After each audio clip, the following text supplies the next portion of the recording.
Good afternoon, everyone, and welcome back to another Rangers Rundown. I am Swiz, back with my co-host Naypay. How are you, mate? Yeah, I'm good, mate. How are you? Yeah, good. Voice is a little croaky at the moment, but we'll get through on that. I'm on the ginger beers to try to help that out. But on this beautiful Melbourne afternoon, mate, how did you spend the 40-degree weather today? Just at work today. I had a couple of jobs outside, which wasn't very fun, but yeah, no, it was pretty hot today. But yeah, no, I can't really complain. We complain when it's cold, complain when it's hot. So no pleasing us Melburnians. No, mate, not at all, mate. And I'll start off with a bit of a story. Obviously, the heat's got to a few people. Went up to Bunnings Lilydale, and the power was out there. So um, it's interesting going through the aisles with no lights and stuff like that. I think it was a bit of a five-finger discount job for a few people up there. And yeah, we went from card was still working to paying in cash, and then they had no idea how to take cash anymore because who pays for things with cash outside being a tradie? So, yeah, it was an absolute shamble job. But yeah, that was interesting. And then going in the car park, and somebody had taken up 4 bays to park their little car. So it was all happening up there at Lilydale. But and then just like one of the guys showed at work the other day, there was a guy who decided clothing was optional and walked past. Oh, So if you're up at Lilydale, yeah, definitely a sight up today. We know it's an interesting little town, but yeah, I'll kick off the podcast with something random, and and I think it's a sign because I'm pretty sure the one's by Lilydale this week. So yeah, they do. Crazy times ahead. Yeah, no, Lilydale is one of the bizarre places. Yeah, for sure, mate. And I gather you've been watching a bit of the cricket. Yeah, I have been. I had a few E&E tests today, which take 90 minutes, and the jobs didn't take the full 90 minutes. So I've just been watching them while waiting for the test, which is always good. And yeah, there's been a lot of controversial things today, and I've been getting quite angry at a phone screen for no particular reason, but someone has to. Yeah, for sure, mate. This DRS situation, just like Adelaide, it's 30 minutes behind. The bat swings, and then all the lines seem to go off. So I have no idea what's going on there. But every time I turn the TV on to watch some of the game, it's just controversy after controversy. It's ridiculous. Yeah, 100%. I was saying to Benny the other day, and if you haven't already done, Ben and I got together and talked about everything Benny Owen the other day. We won't touch on obviously the Sixers because we did cover it in that podcast. But yeah, if you haven't tuned in that, but yeah, no, I do have the TV in my man cave. So if my eyes do wander, it's because something else is happening in the cricket, which is great. Once this finally gets finished, I've got a bit of work to do here, but I must admit, I love my little setup that we've got going. But we are back together, mate. We are here to talk all things Rangers, and a bit happening through the week, mate. So yes. First of all, we'll talk about what's coming up maybe on the weekend, and we may need the umbrellas and the maybe a roof on the place. Maybe the Prez can organise that because the weather may not be looking so good this Sunday. But what is happening this Sunday, mate? Yeah, this Sunday we'll have our Christmas party, which we normally used to have on the Saturday, and then all the juniors would come down and stuff like that. But we've decided to do it on the Sunday, so the girls are playing, so there'll be a double header with the girls. Hopefully the rain stays away, and then Santa will be there later in the arvo. I think the vets are playing against the development squad, so there'll be heaps of cricket and stuff like that. Parents v kids match, and then then there'll be a nice big roast dinner for everyone after. So make sure you go onto the Facebook event and RSVP, and get your ticket and support the club and come see everyone before Christmas. Yeah, no, it should be a cracking day. It looks like a few people have replied. Actually, I've replied, but I just haven't paid my money. I need to get on that. But yeah, no, it should be good. Looking forward to it. I know the poll's gone up to see who's available. So which one of us vets are playing against the development squad? I think just to really add fire against it.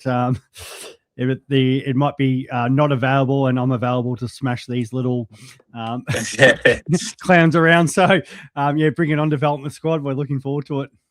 Yeah, no, I reckon I'll take the vets at $1.40 there. I reckon they're a short price favourite for me. Yeah, especially after their win on the weekend, and we did talk about that in the other podcast. But smoked probably our rival in the vets, Box Hill North. Matty Peasley getting the job done at the end, 39 not out off 18. I don't know why I should mention that again, because he's mentioned about 400 times in the chat this week. But yeah, now we're looking actually good in the vets. So first actual game, but because we've had a couple of forfeit wins and stuff like that, we're actually set up for the second half of the year quite well. Amazingly. So yeah, no, doing our thing there. Just your old man, who's actually happy birthday to your old man. But yeah, he's usually got the right idea, rolls up, sits there and says, nah, we can't play, we'll take the point and we go home. But we actually got on the park and we got a win. So flying along. Absolutely. No, I love it. All right, we'll get into some results. We'll kick off with the ones this week against the big rival, playing against Ainsley Park. You want to run through the game for us, mate? Yeah, absolutely. I'm just loading it up now. Where is it? Here it is. We batted first, and I've put a total of 9 for 216 off our 40 overs, with Bolts again at the top, 33, which he actually can't get past 33 this year. He's made it about 4 times, I think. And then Jenk with 40. Good to see him back in the runs. And then, yeah, Kernsall still ticking over with the runs. Joey Blythe just in unreal form with the bat at the moment. Mickey Henley with a spin this week, which will always be good. And yeah, they all just batted well. You know, there's a couple of starts there from the boys, but yeah, posting 219 at Ainsley Park is, you know, it's a good score, but it's also you know, very gettable at that small ground. But yeah, it just looks like we've taken wickets straight away. Just before you get into those wickets, mate, I know Joey Blythe's 50 was off 27 balls. I did see that, yes. And apparently one of those 3 sixes was absolutely massive. His brother was telling me on the weekend. So, yeah, no, once again, huge shout out to Joey, because yeah, he's absolutely biffing them at the moment. Yeah, no, I did see it hit the someone said it hit the school just below the windows. That's a pretty big hit. And then yeah, it just looks like we've taken heaps, like just consistent wickets really. And Joe Blythe at the top once again, 4 for 25 off his 5.4. Caro, the sorest man in the world when I saw him after the game, 2 for 27 off his 8. Always good to have him back. Harry Lowe going up, taking 1 for 30.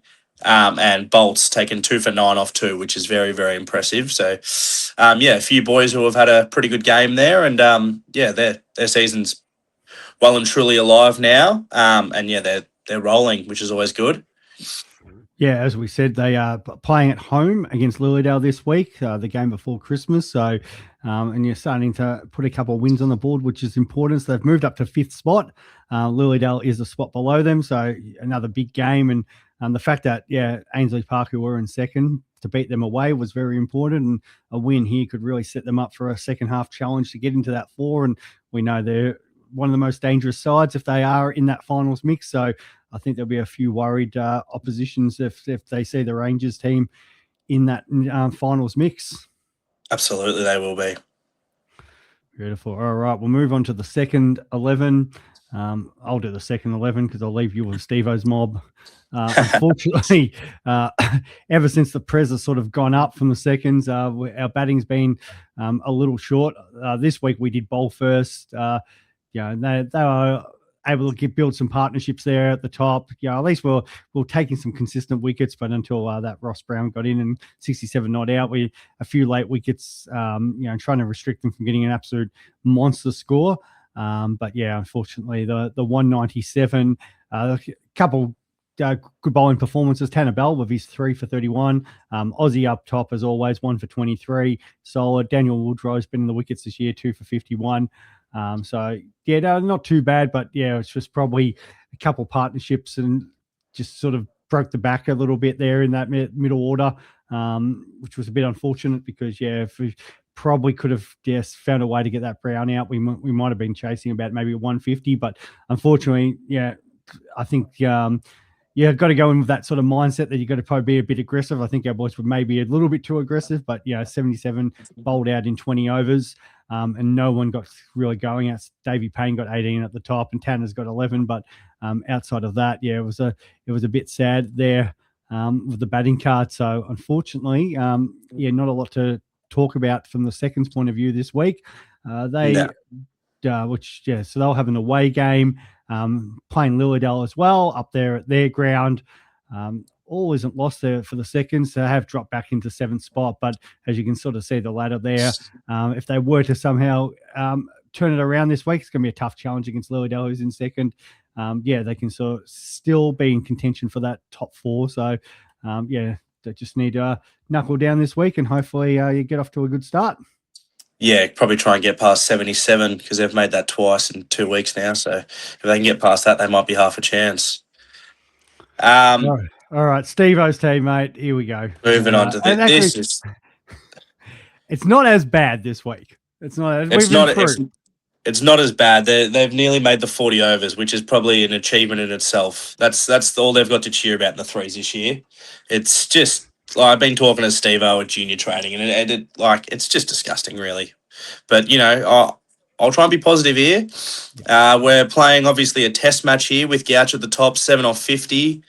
That's probably why they made it to the 39 overs.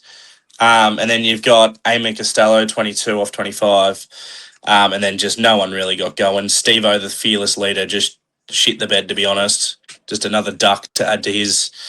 It's just embarrassing, really. And then he's got through that first ball. He's got off the spin, and he's like, you know what? Now my job's done.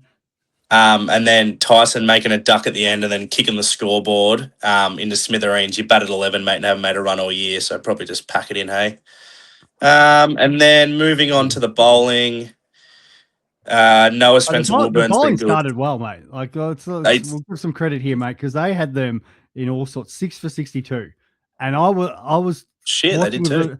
They did, mate. I was tuning in because we were batting at the time, and I was having a look at the scores because we were playing at Warrandyte, but Ainsworth were playing on the other ground. So I think there was a little bit of a look over at what was happening here, and it's like, here we go. The thirds are up and about here, and they are ripping them a new one. And then, unfortunately, it all went downhill. Yeah, they've got Noah Spencer Wilburn, who's been good all year, 2 for 16 off his 7. Steve-O didn't take a wicket, but he's bowled well, 2 maidens. Eamon Costello, again, 2 for 29 off 8. Tyson there, 2 for 21. And then, I don't know if Steve-O's lost the plot here. You've got Noah that can bowl another over. You've got they've lost the game, obviously. But I don't know what you've bowled Grant for 2 overs. I don't know what Grant bowls. I don't think Grant knows what he bowls. No, Grant actually bowls quite good normally. He's actually a hard cusser, but he's the problem there is the 7 wide. So I don't know if that's all coming like oh my god, 5 that's wide situation, and he's absolutely sprayed one. Stutz is I'll back Stutz in normally, but he's hasn't probably had his best day there in the threes. Yeah, no, if he's if you back him in that he can bowl, then I reckon it's just the leadership of Steve-O. You go under the leadership of Steve-O, you go to water. End. Yeah. But they've had another loss, and I just don't see where their next win's going to come from, to be honest. And I hate to be harsh, but Steve-O, you're going to need to turn around after this game. Who do they play? They've got Warrenwood. We're at Warrenwood on the ladder. I reckon they'll definitely be above them, 100%. They're in 2nd. Oh no! I'd schedule in if you're going to go down to Quamby Reserve. I don't know. Maybe take a mop because I reckon it's going to be a bloodbath down there. But I really want to be positive, Steve. I really do. But I just don't know, mate. I really don't know. Mate, you have come all guns blazing for the set. So this is what we're about. This is the problem because we haven't been together for a couple of weeks.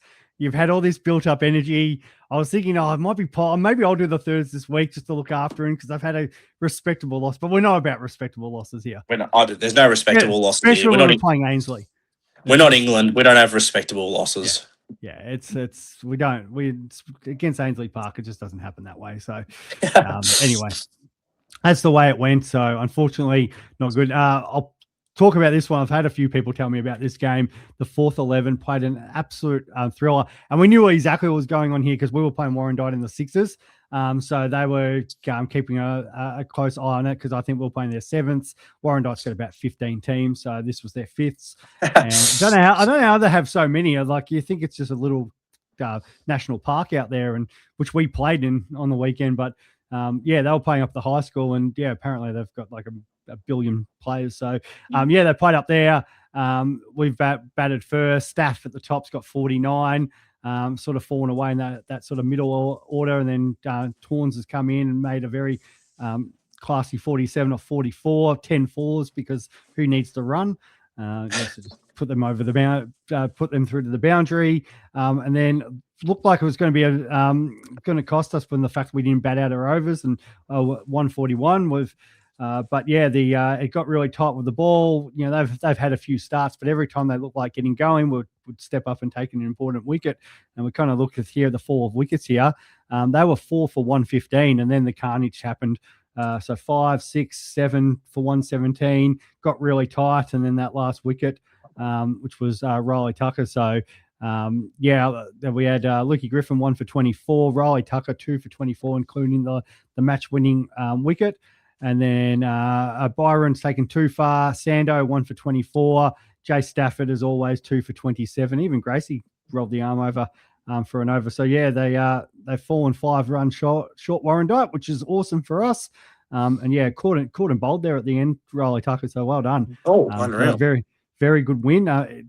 It's especially considering Tux was out.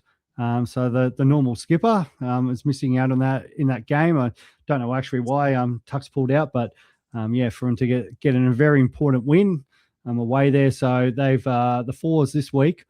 They've got East Ringwood at home, and they are travelling quite nicely. They're on top of the ladder right now, and especially because Warrandyte were on top, so we've replaced them, and East Ringwood a bit further back. So they've got a real chance to cement themselves on top going into Christmas. So well done to the fours. Unreal. Flying, mate. Flying. All right, the fives, mate. This is where you come in. Well, you might say there's a different background today. I was working in Kilsyth, and I'm actually at Wolf's house right now. Wolf, come here.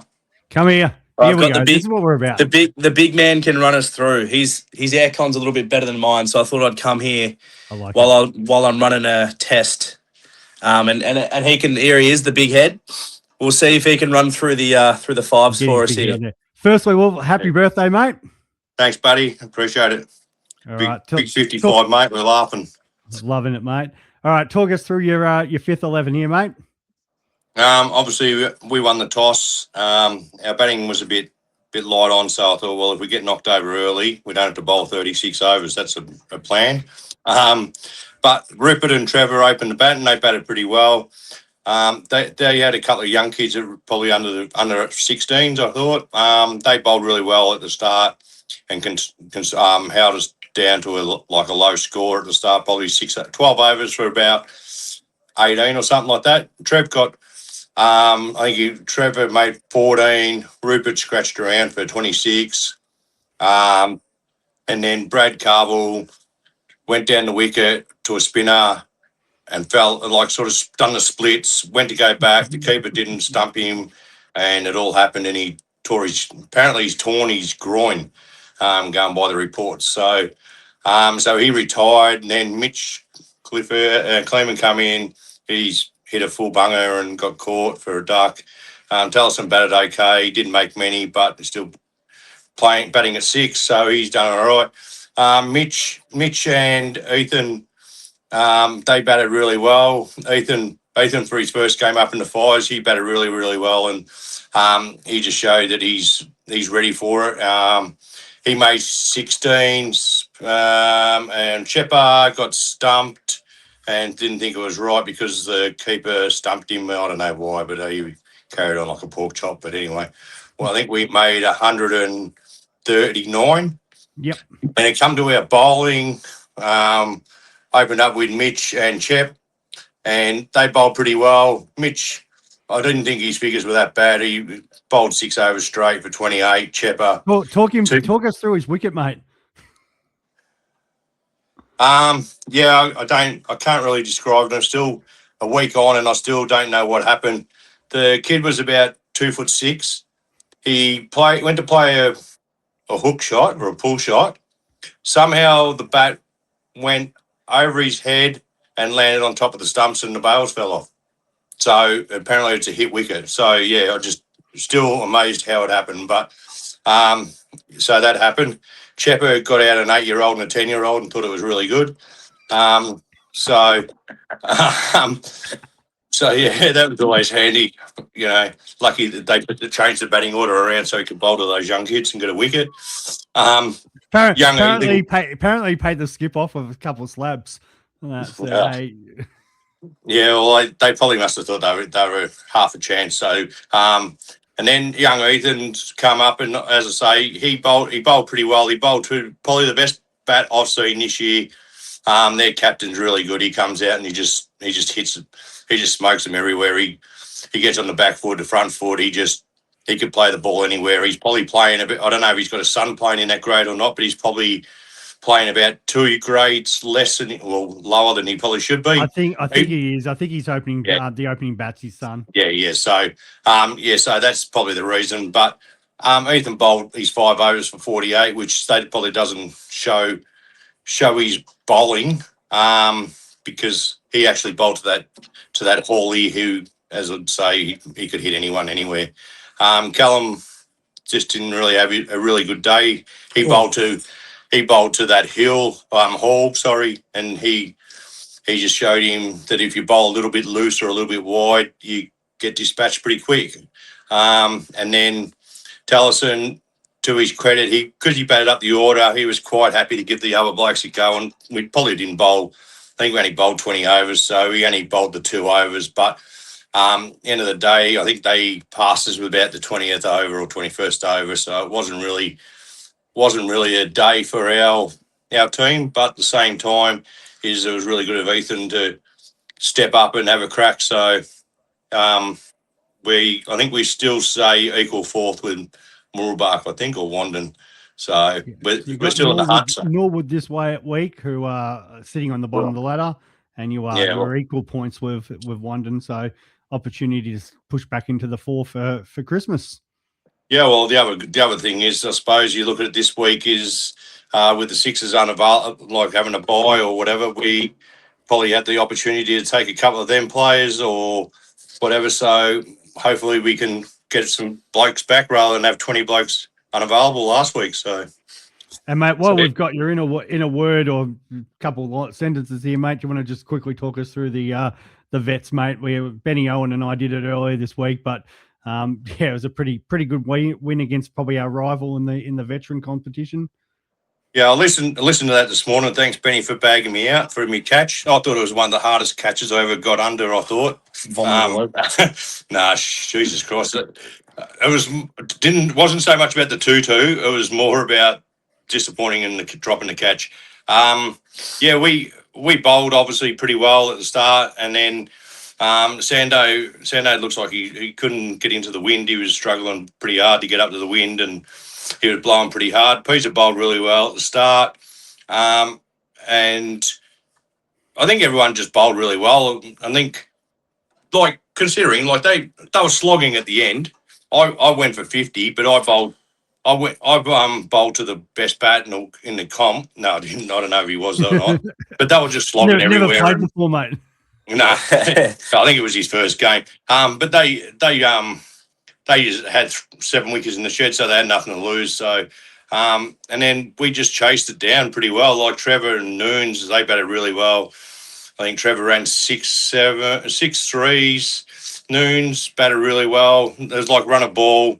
Benny, as he said earlier in the day, he just went out there and just cross batted and hopefully tried to get some runs. And Peter just come out and just went whackety whack and said, "Well, thanks for the game," and we ended up winning with like I think 8 balls to spare or something like that. So it was good to get out there.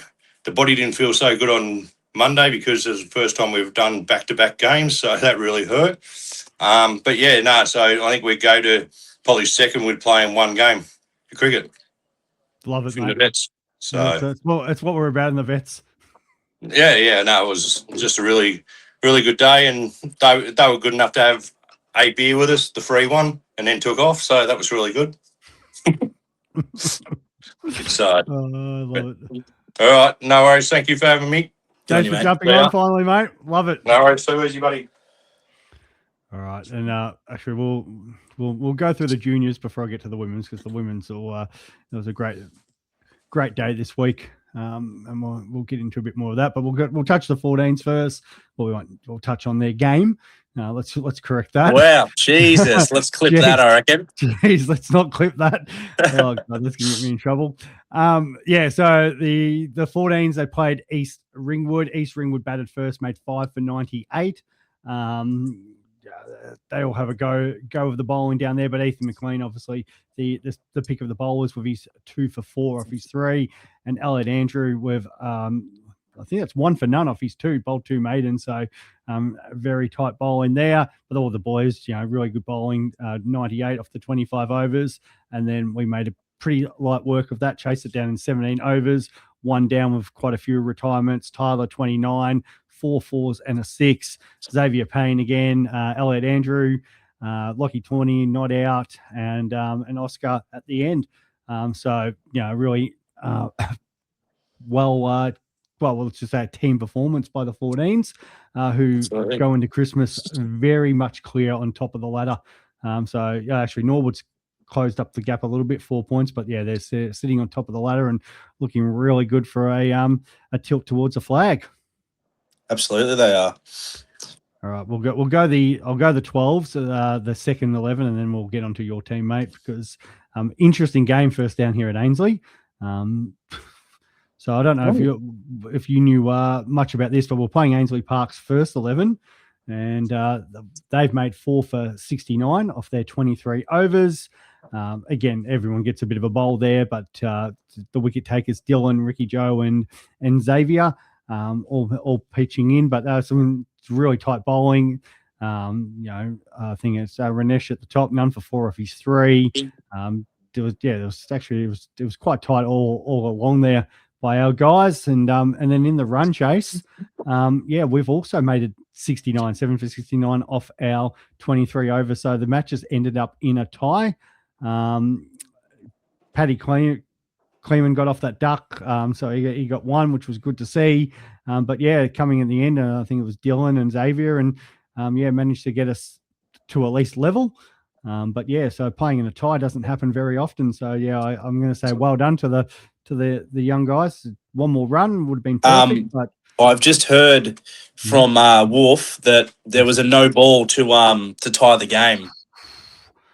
The last ball was a no ball, apparently. Oh, live scoring it. Let's see, have a look, because they may have actually been live scoring here. Yes, it was. So Dylan hit 4, and then it's a no ball.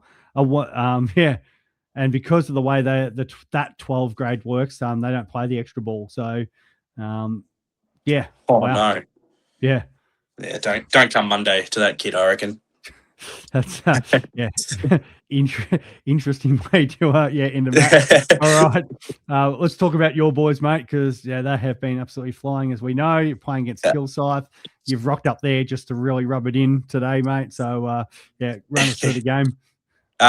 We top of the table clash. It was really to see how we'd actually been going. Really test if we're actually that good. We won the toss and decided to bat, and Ryan and Steve-O opened up, making 17 and 10. Xavier Payne, as he's done every week, 24 off 20. Larson retired 7 off 20, which is unusual by him, but they just bowled really well. And then just a few boys, losing their wickets at the end there, just going for runs, which is very team mentality, which is good. And then we made 110. So I thought, look, it's probably not enough. Well, I didn't say it's not enough, but it's probably, a little bit under what I thought we would have made. I thought maybe 120, 130, but 110 is very gettable. And I did give them a little bit of a spray at the half. And I said to Paney, they do respond well to the spray. And I said that I reckon they're going to bowl them out for 80. And the boys came out, and both the Sainsbury's opened up. Dave taking 1 for 10 off 3. James, who's taken a lot of wickets this year, 2 for 12 off 2. And then just shared over. A run out by Archer, direct hit from about 20 metres away. And then, just an all-round performance from the boys. Fielding was unreal. Braxton took a really, really good catch. Yeah, there wasn't many drop catches. I don't think there was one drop catch. Yeah, so the boys fielded really well. We bowled them out for 87. So yeah, that cements us at top spot now. For a little while, unless everything goes pear-shaped, which I hope it doesn't. Way ahead there, mate, on top spot. So, yeah, that's the chasing pack for everybody else now. Yeah, exactly right. Who's the I nearly think you guys could not.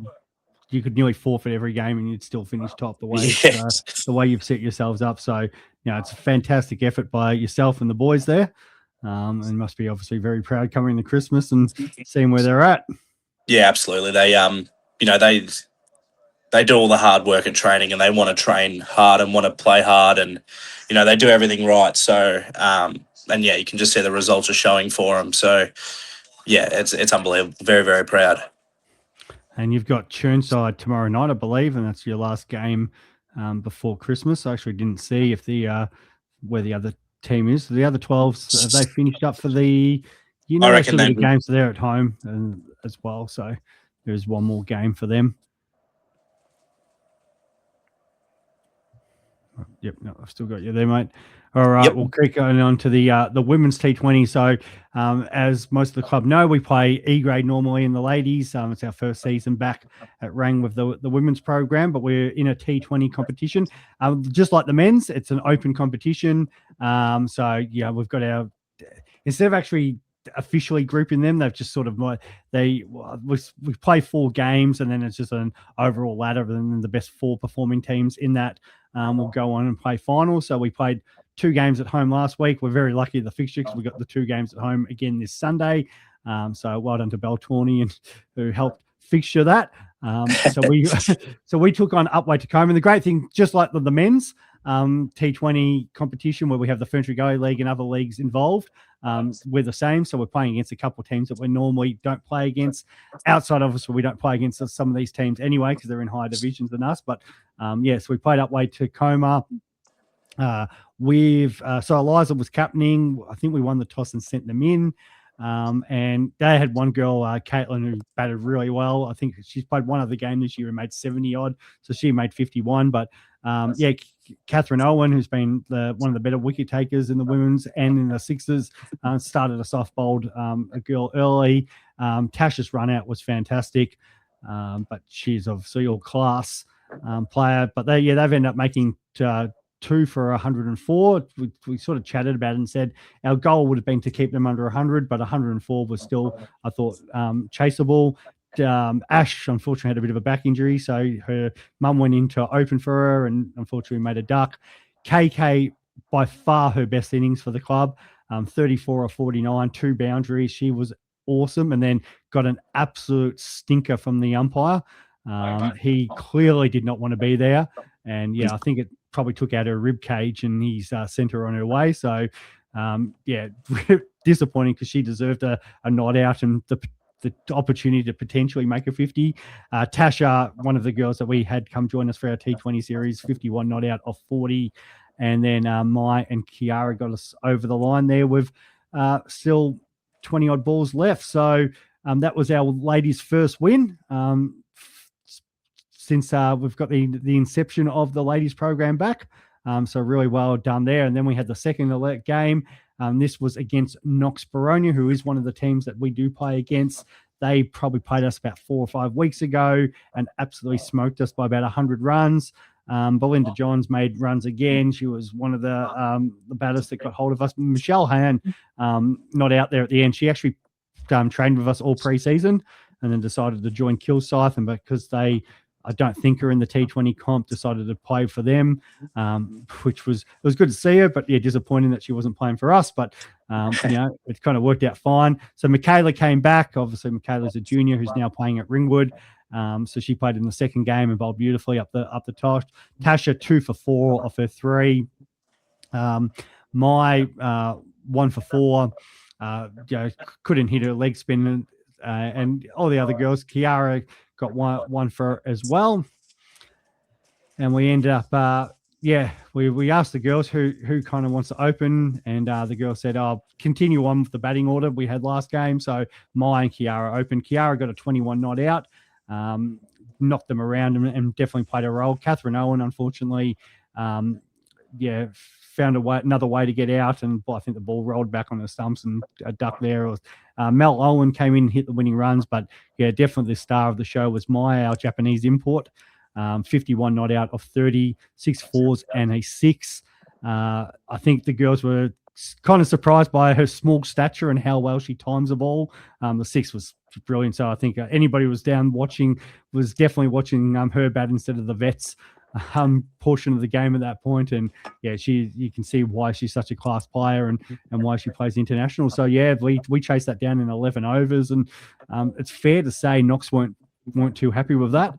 I do apologise because I don't think I showed the bowlers for the Upway game as well. So that's there again. Mai in that game was none for 10 off 4, couldn't hit her, and it's an unbelievable honour to have somebody of her class playing for us in this competition, and probably I think one of the first girls to respond to be available this week. So and even more so, it probably just shows her attitude. She stuck around and watched the end of the Vets game and helped us pack up and everything. So just a class person on top of that, which is obviously what we love.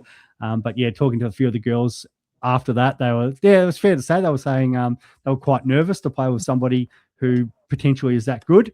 But once they got to know her and that, they were just, in awe, but just thought it was a wonderful experience and loved having her part of the team. And same with Tasha as well. But it was a great opportunity and to have them back this week, and potentially I know Prem's not playing in a couple of the games we're playing, maybe have them after Christmas for a game or two.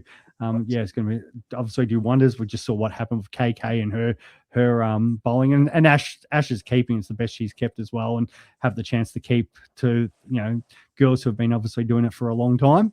I think they got a lot out of it. So awesome, 2 from 2. That puts us, obviously in the top end of the ladder.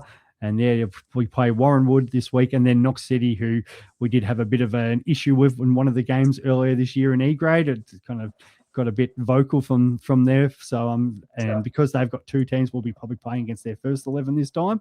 It'll see kind of where we're at. It's a great opportunity for our girls to learn, and Mai and Tash hopefully can put on another show for us. Yeah, absolutely.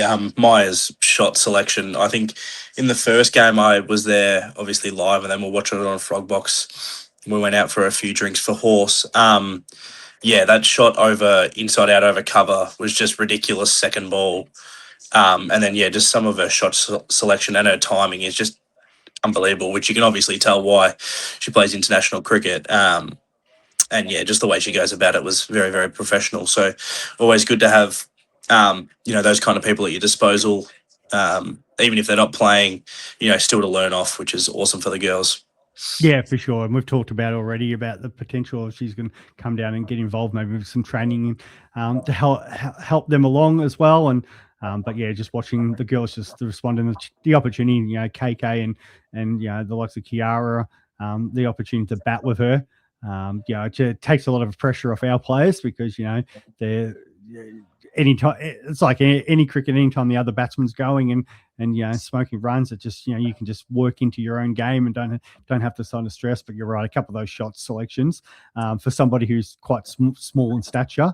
But it's funny though, we were talking about on the Ashes earlier about some of the smaller batsmen of all time, and you got especially like your Sachin Tendulkar types and stuff like that. It's we'll try and explain. You don't have to be muscly, strong people in cricket and tall people to smash balls around. It's all about timing, and she's got that in spades. So that was awesome. Absolutely, it was unreal. We do know, mate, tonight we've probably could release this afterwards, but we've obviously got the barbecue on, and so that should be good with the hot weather. So for people who, if I have this uploaded and you're listening to it, make sure you obviously get down. It'll be a lighter training session tonight anyway. So, Melbourne definitely putting on some interesting weather for us this week. We've been actually trying to actually get some better weather, and of course they throw up a 38-degree day. Yeah, now we start complaining about it. Exactly, mate. Looking forward to seeing who gets stitched up as well, mate. It's the and I should have that. I got to. I'll do team of the week, and then I'll get up the next part, because I know there was a couple challenges and stuff, which included myself, which I managed to actually do this week. So, but we will talk about team of the week, because I haven't actually put that up. So I apologise for the delay. But here we go. So we've got. Where do we go? Zach Jenkins for his 40. As Nath said earlier, Bolts has been flying. Hopefully gets past that 33 soon, but 33 and 2 for 9. Matt McMahon for 55. If you haven't heard about it, just ask him, because I'm pretty sure he's told nearly everybody else, but he did hit 8 sixes, and in that State Forest, he did lose all 8 balls. KK with her high score 34 was just awesome batting in the women. Sean Tawney with 47, Staff 49 and 2 for 27, gets it done every week. Player of the week, Tyler Carville, had an absolute unreal round. So his first 50 in seniors, 51 not out, also took 2 for 38, and also made 29 not out in the juniors to get the guys home too. So fantastic week for Tyler. Tasha and Mai, obviously, we know they're class people, but still, sometimes you can drop down and not get the job done, and they got the job done very comfortably. Eamon Costello with 22 and 2 for 9. Joe Blythe, unlucky not to be player of the week this week, but for his 50 and 4 for 25. But Tyler's just pipped you. And Tanner Bell with his 3 for 31, and I think he got 11 as well. So well done for everybody involved there with the team of the week, mate. Any thoughts on that? No, it was unreal. Good to see some young blokes pitching in. And yeah, good to see Tyler Carville get some confidence. Yeah, no, 100% for sure. I'm going to just see if I can get this up, what Benny sent me. But you got any other thoughts, mate, that you'd like to share? No, I'm all good. I just hopefully hope to see everyone on Sunday, and I think it'll be a good day. Yeah, no, it should be, mate. Like, these are the important things to support the club, but to see, it's compared to a few other Christmas parties that I've seen sort of advertised, this is, definitely seems to be one of the better ones. So, obviously the club's gone to a bit of work to organise this, I think we should definitely get involved and support the club. Now, here we go. This is going to be as embarrassing as it gets, but let's see if I can get this up. Because someone had to do a challenge. So here you go, Nath. All done. Now, I don't recommend driving to cricket in your wicket keeping stuff, but we got there. Well, that stomach. That is a picture of health right there. Me in whites. It's so that's something to bring people down to ranges. Come and check that out. There you go, mate. It's that was a bit of fun. I know our guys got a kick out of it. The Warrandyte guys were like, "What the hell is going on here?" You're very, very keen for some cricket, but yes, no, I did roll up in my full kit and just represent our wicket keepers. No, exactly right, and unreal. Always gets a laugh. So. Yeah, no, that's good. So if you haven't already, pay up your fines too. Get those challenges done, guys. We'll see who's spinning the wheel this week, and it should be another good one. Absolutely. All right, Naypay, as always, mate, thank you for joining us on Rangers Rundown, and we will catch you guys later. Thanks, mate.